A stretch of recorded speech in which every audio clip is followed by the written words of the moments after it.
Happy Fascism Friday, everyone. Good morning. This is January 15th, 2021, and this is episode 156 of Transmission. And it's going to be a good one because Dan and I were already getting worked up before.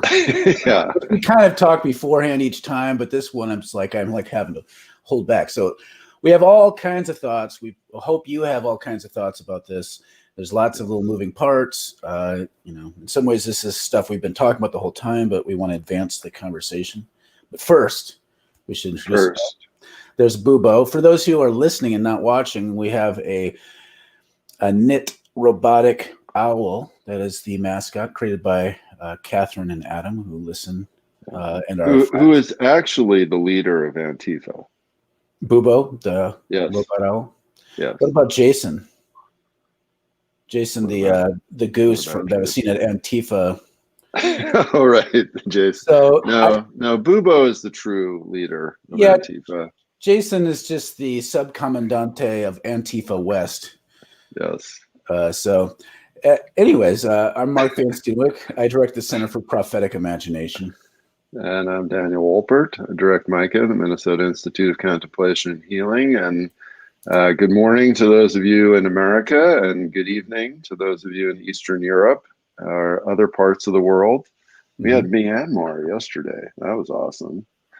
And we've had folks in the Philippines watch, and internationally acclaimed. That's really fun. Video transmission.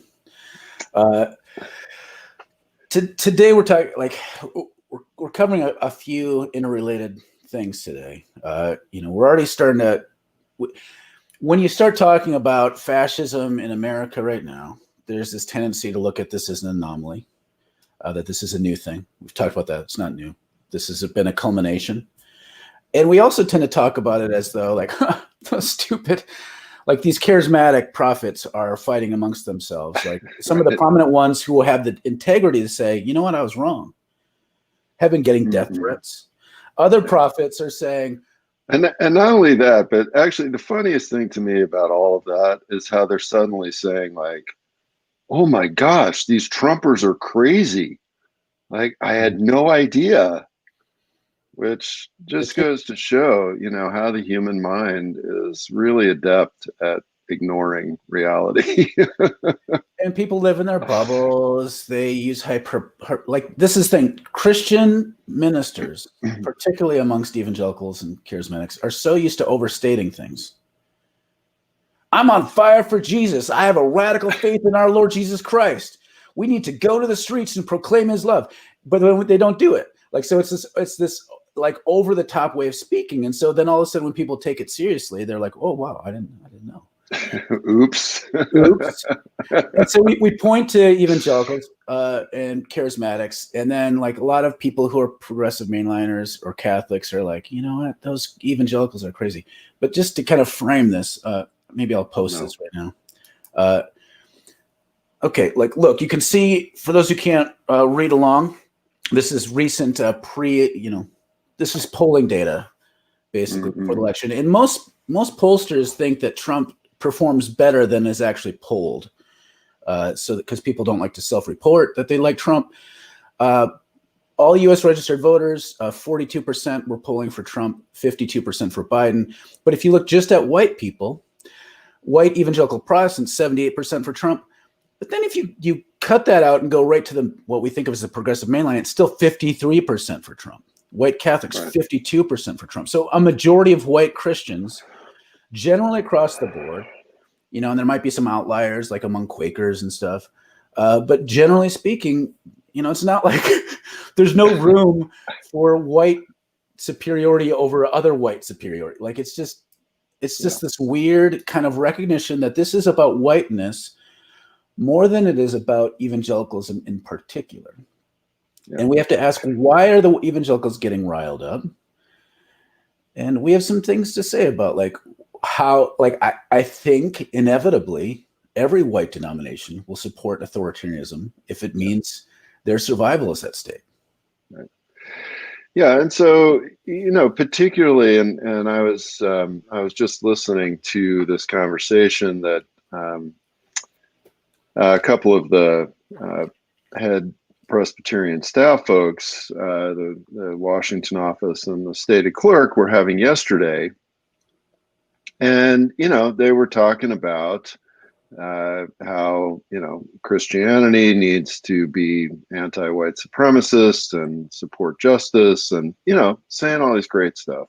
Mm-hmm. But then there's always this really weird hinge point that these conversations get to. And, I've been listening to this for decades. I mean, at first it was, with whether or not it was okay to marry gay people and have gay pastors, now it's around, whiteness and all these different things. And the weird hinge point is this, so the guy says, we need to remember we're not white, we're not red churches or blue churches, we're Christian churches.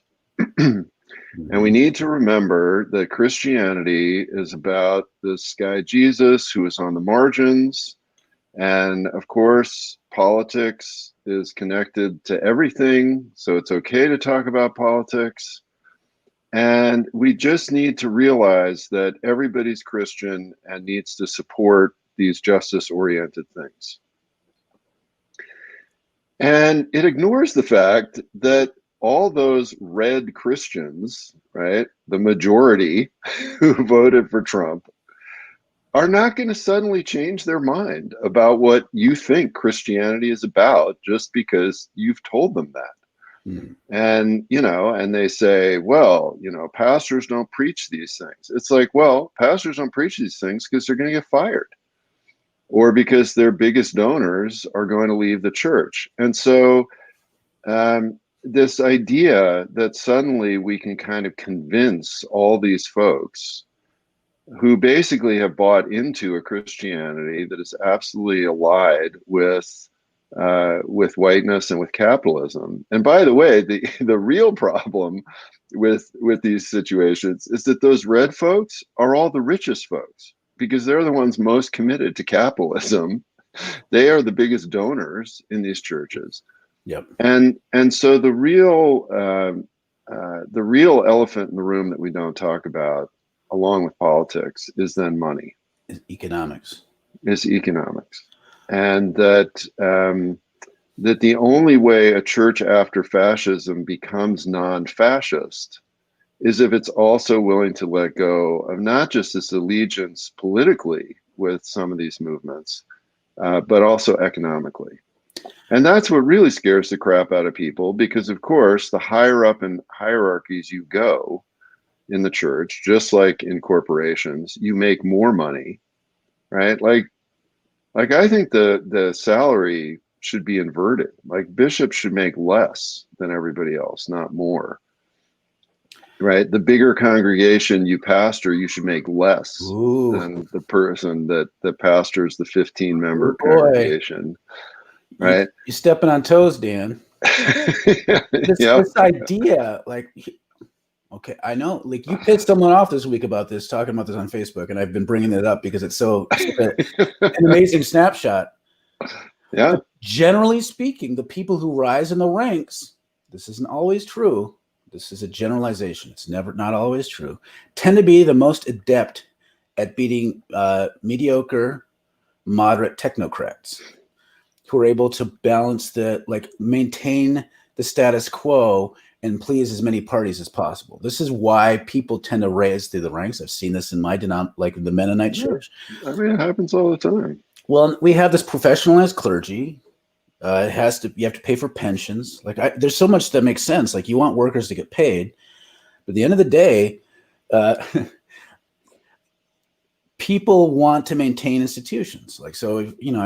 William Stringfellow is a thinker that I'm influenced by. A lot of people don't know who he was. He was a gay Episcopal man who was tied in with the Catholic worker movement. Wrote a book called Ethics for Christians and Other Strangers in the Land. I can't remember the title, but he talks about, look up William Stringfellow. He talks about how churches and every institution is a principality and a power, because by definition, institutions tend to need to continue themselves. And most institutions become vampiric, willing to sacrifice people for the integrity of the institution.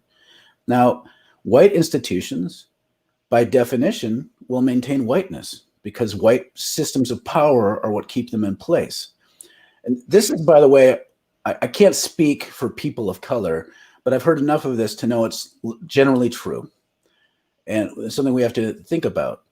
The reason why white people, even progressive white people, are suspect is because we act as though being progressive or radical is a luxury.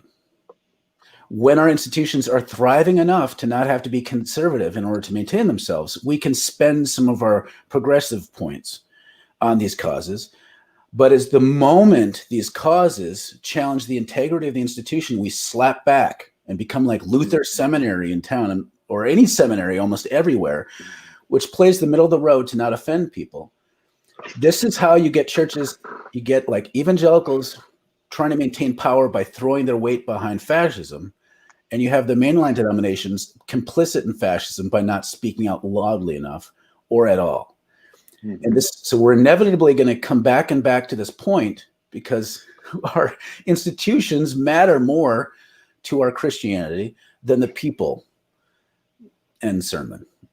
We got to own that. We got to be willing to let our institutions die, white institutions die, or we'll keep coming back to this point. Yep. So we got some comments, a lot of hellos, which is great. Wiley writes, reminds me of a Chappelle Show skit about Mr. Ed the Racist Horse. I vaguely remember that. I'm going to go look that up after this is done. CK reminds us that Jason, the goose, is an unofficial representative. Thank you for that clarification. Gus also talking about Jason. Are Jason and Bubo now Lenin and Trotsky of Antofagasta? Will one get an ice pick to place further down the road? Oh, wow. That's some deep inside leftist talk. Deep. He had to clarify Antifa, not Antofagasta. How did your autocorrect come up with Antofagasta? Antofagasta. That sounds like a pasta dish. Put antipasto in it. Sorry for the bad Italian accent. It's very sensitive. CK asks, talking about the charismatic ministers, do they have integrity or are they saving their own ass? I think it's a mix. But a lot of these prophets, by fessing up, actually knew they were hurting themselves. So I do think even in that shit show, there are people with integrity within their own framework. Their framework is crap, but they still have some integrity within it. But I'm not going to push that point too far. I don't want to be an apologist for them. CK writes, the chickens are coming home to roost. There's a lot of bird analogies in the show, and I'm okay with that. Yeah. Mark writes, in the data you presented, I think we need to acknowledge the power of party affiliation and loyalty. I feel many who voted for Trump did so because of the party he represents. At least that is what the optimist in me wants to believe. I think there's truth to that. Oh, yeah. Yeah, definitely. It's not the whole truth, but there's truth to that. Yeah. No, I mean, there are a lot of people that just, they vote Republican, they vote Democrat. That's what they've done all their lives. That's what their parents did. Yeah, I mean, absolutely. But then, we also have to look back at primaries. Trump rose to the top of the primaries for a reason, not just because of people's party affiliation. So there's definitely a strong faction that isn't just going along with things, but wants a Trump direction. Susan writes, just the white Christianity that does not live and preach the value of Jesus. That is not even Christianity. I understand.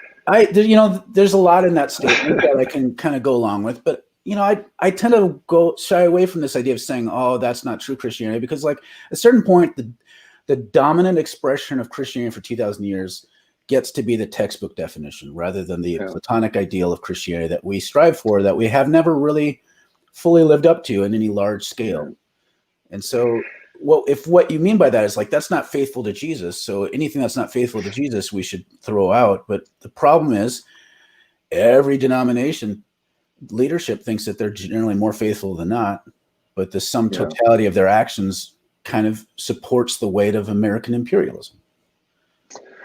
Yeah, and You know, and I've actually gotten in arguments and discussions with folks about this sort of statement. You know, how do you define Christianity? And you know, and I'm sort of all over the place on this. I mean, I can see all sorts of different approaches.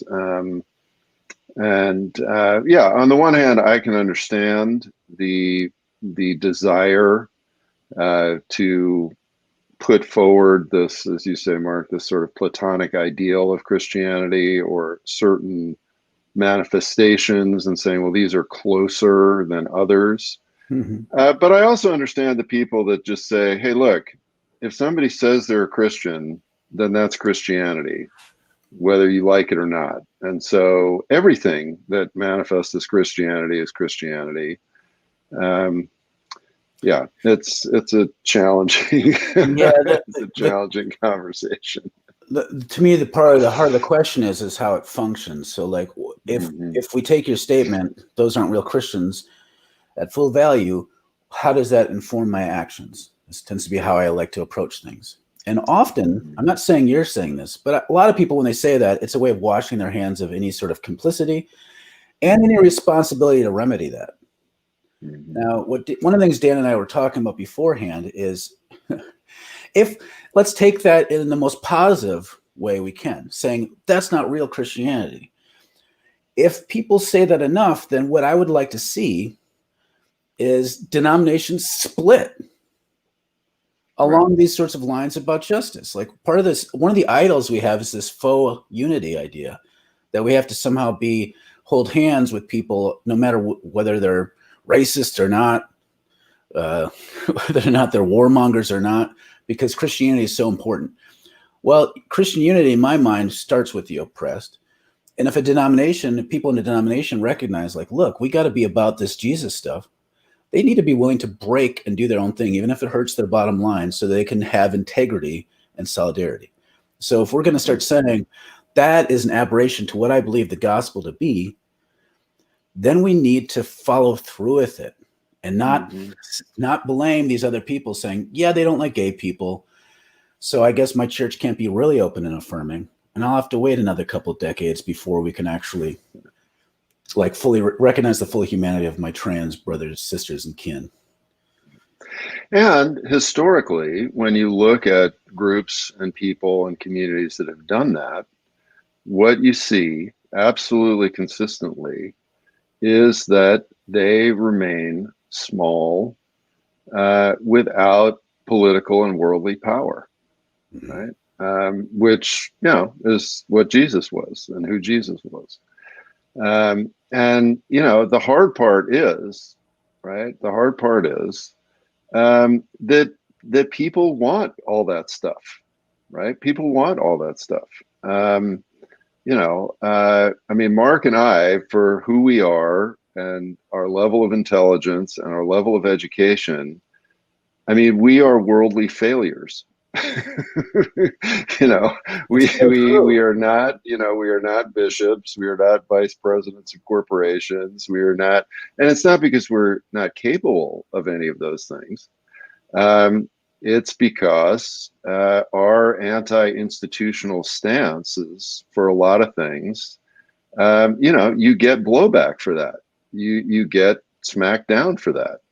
Um, and so, you know, I think that, and if you look, you know, I'm thinking about movements like the Beguine movement. I'm looking at movements like the Catholic worker movements. I'm looking at movements like a lot of the monastic communities that are committed to living in poverty. You know, they never they don't get invited to the White House. In fact, they may get burned at the stake. You know, and this again, I mean, this is the very difficult paradox, right? And so if you've risen to a high level and you're sitting there and some, you know, I mean, I remember when the Presbyterian Church a while back was having this debate about the pension and healthcare plan, right? And the Presbyterian Board of Pensions is one of the richest organizations in America. They have billions of dollars in the bank.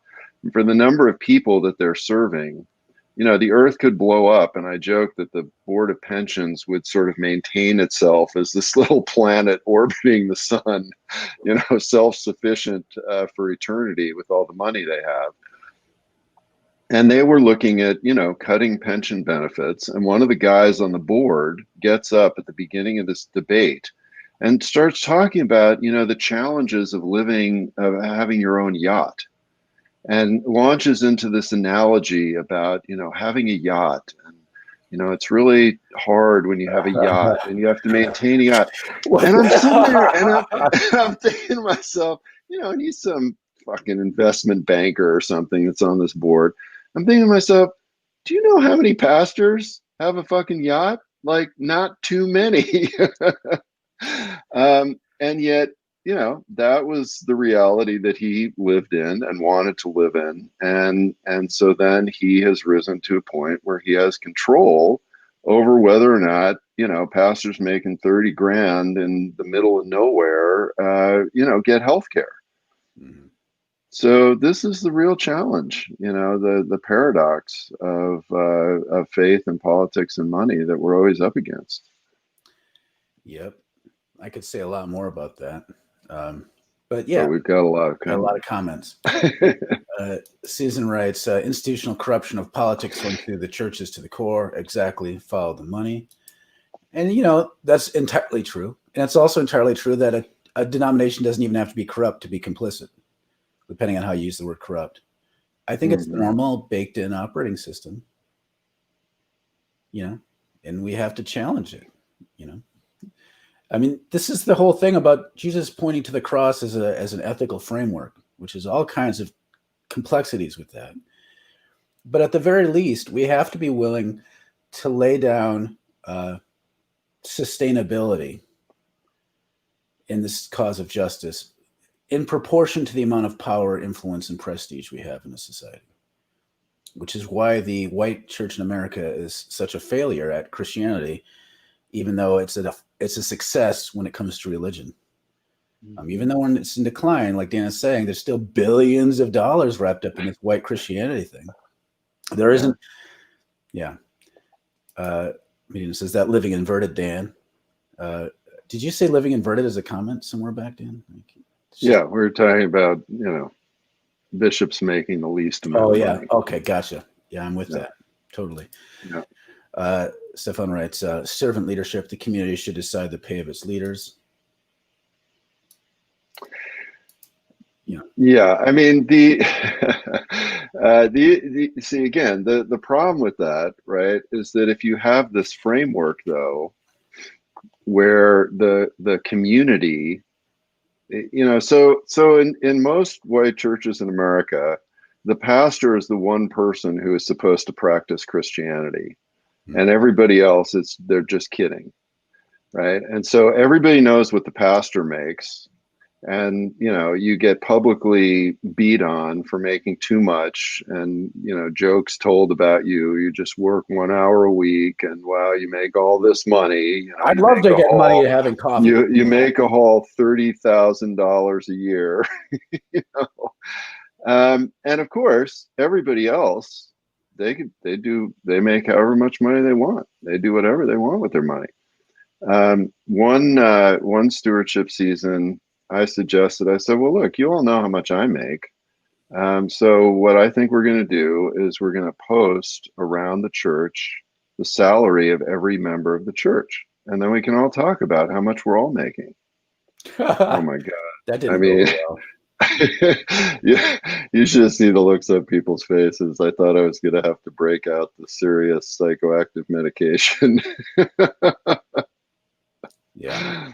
But that's what we need to do. And see, if we did that, if we were all practicing Christians, and we were all deciding how much all of us made, right? And this is why, the monastic rules are very intentional about addressing economics. Then I would be fine with the community deciding the pay of its leaders. But the way that it works now, it doesn't go well for those leaders at all. Elias writes, how do we turn that hierarchy upside down? I mean, this is a good question, like, because part of it is we're so good at being sneaky. There are denominations that, like the term servant leadership Stefan brought up, like, which I totally agree with that concept. Mm-hmm. Everybody uses that concept to just like, and they, without irony, as they, like, as their bishops are making $200,000 a year, or, you know, I'm pretty sure Joel Osteen thinks of himself as a servant leader. We always, in like within the Mennonite church, we talk about the upside down kingdom, but then if you look at the Mennonite system, it looks fundamentally not that distinguishable from other systems. So it's a real challenge. And part of it is like, we have to get to the point of honesty. Like, this is why, like what Dan said about, I'm sure some of you clenched your buttocks when you started hearing about sharing how much money you make with your whole church. That's a very scary idea. But unless we can get to that level of honesty about things and start dealing in reality and talking about terms in a true way, we're just going to start deceiving ourselves. Just like those super progressive churches that will only say things that are only barely challenging. Like, well, what does progressive mean to you then? No. CK writes, capital Christo-fascism. Yeah. It's an unwieldy term, but apt. David writes, reminds me of when my own denomination started highlighting the need to dismantle white supremacy, and white critics responded by saying, but this will tear the church apart, which begs the question, is whiteness all that is holding some of us together? Yes. Yes. Given that, like, if you start trying to define, even using the term whiteness bothers the hell out of people. But once you can get them on board to saying, well, this whiteness thing is a problem, getting people to be able to share an understanding of what it even means is hard. It really is the water that white people swim in. We can't, if you know, as you know, the analogy of fish don't know what water is. That's kind of what we think about with whiteness. When people of color try to tell us what whiteness is, we just, you know, the easy thing that white people do is saying, well, I agree with some of that, but gee, you seem angry, or that's just a little harsh. Maybe you're the racist. We go into that because we can't really even begin to even imagine what not whiteness looks like for ourselves. Yeah. Ceres writes, personally, all imperial whiteness needs to die. Amen. Even American liberalism and leftism is tainted with whiteness, and that both either drift to authoritarianism or libertarianism. I keep hearing how some white left anarchists thought they could work with the FBI to stop the far right. That was the same group that often are the first to enable accountability abuse and firing squad, while abusers just slipped right into movement spaces. Yeah. Yeah, I remember a little while ago at some point in the Trump presidency when suddenly everybody on the left thought that, you know, the head of the CIA was like some sort of, you know, great political savior because they made some nice comment that was anti-Trump. And I was just flabbergasted. I mean, I was seeing this all over. All these liberal people were like, yay, the head of the CIA. And I'm like, the CIA is suddenly the good guys? Like, what happened? It was so weird.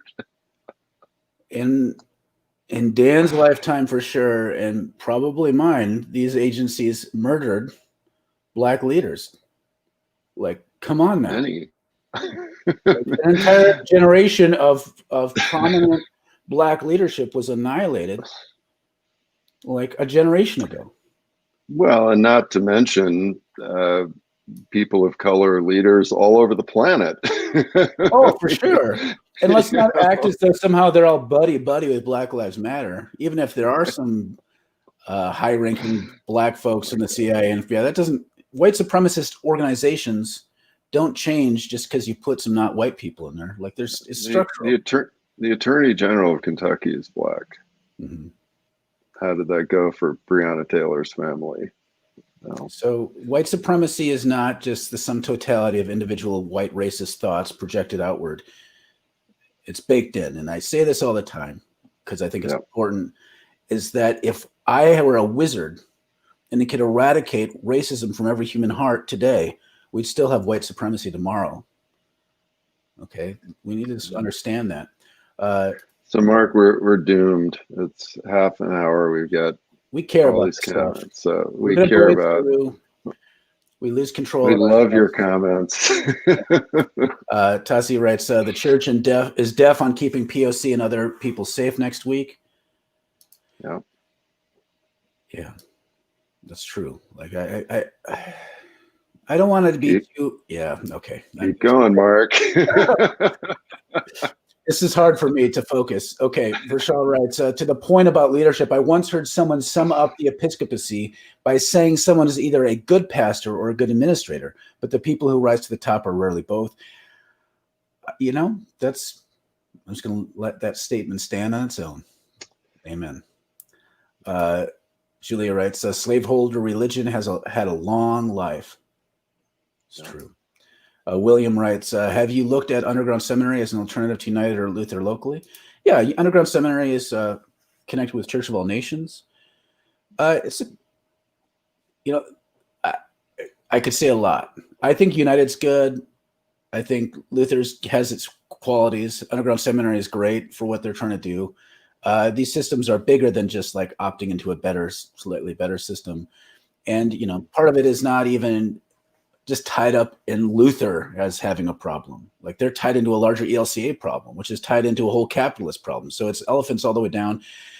And you can't just focus on one little institution and think that, well, we can have integrity and be detached from the rest of this toxic system.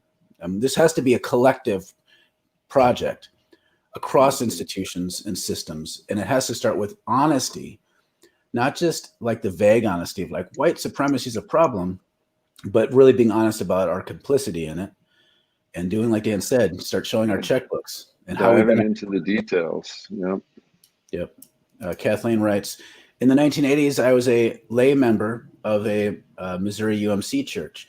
We received a survey question from the conference asking if we would accept a black pastor. Oh my gosh. The council said no. It is only recently that I've realized how incredibly racist it was that we were even asked that question. Oh my God. No. Tussie writes, the Anglicans in Canada did this, and the Indigenous Church gained their own sovereignty last year. Yeah, there's a lot of really interesting work going on up in Canada around these things. I'd encourage people to check that out. In many ways, they're sort of way ahead of where we're at down here, and for a lot of different reasons. But yeah, there's some very interesting things happening. David writes, thank you for naming faux unity. I'm not Methodist, but as a queer person, I've been so moved by these Methodists wanting to break off and form queer affirming churches, knowing how they are willing to go, how far they're willing to go to say people like me matter. That feels like Jesus. Thanks for saying that. Right. I mean, the Methodist Church is going through this right now, and they're having this major meltdown, and they're probably going to split in a bunch of different parts. And that's what needs to happen, because trotting out the same old arguments about here are my favorite Bible quotes, here are my favorite Bible quotes, that support my relative positions. It just doesn't go anywhere. And just to underscore, I don't want to pick fights just on the Luther and charismatics and evangelicals, just to add in the Methodists. It's kind of a lie if you're an individual Methodist congregation to say you're open and affirming if your denomination isn't. Like, how is it? Right. It's shitty to go to a church thinking, oh, they really affirm me. And then you're like, well, we do, but we're part of this institution that doesn't. So you can't go as far beyond these walls and find acceptance. And we wish we could do something about it, but our hands are tied. Like, that's not open and affirming. That's on the way to being open and affirming. And so that these churches are willing to break, like, again, this idol of unity needs to really be questioned. Medina says, yay to worldly failures. You are doing it right. Thank you. Thank you. It often doesn't feel very right. It's very hard. Right. Con writes, then should we protest government with any hope of change if we are to remain small? Yes, absolutely. Because again, a lot of small cells can end up having a lot of power. right? So, and this gets the imagination piece. We have to be able to imagine that humanity can be different. I mean, we've talked some about hope and what that really means, and false hope and helpful. My hope, I mean, what keeps me going is a sense that we can be different, that we as a species can be different. Now, what's that going to look like? How are we going to get there? I have no idea. Am I ever going to see that? Is it going to be, when we're all on planet Zork together in some different form? I don't know. But yeah, we have to keep feeling that there can be something different, because there's just too much suffering. And so yes, we have to keep protesting and organizing and working and communicating and doing our own thing and in our own place. Absolutely. Yeah, I don't know any other way to live. And we could have a whole conversation, multiple conversations about this, but I think there's a kind of a trap in this idea that you can rise to the ranks of power within our system, and that's more effective at bringing change. Now, I'm an anarchist, so obviously I have biases when it comes to this, but I really don't think that's usually how change really works.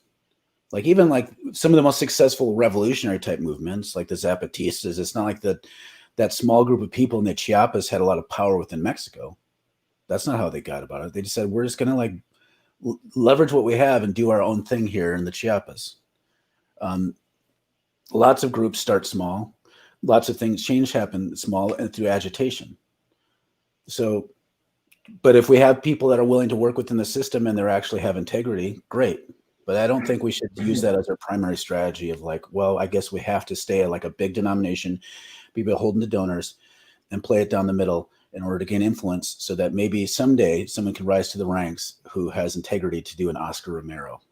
Like I think the Oscar Romero plan is not something we can kind of keep applying.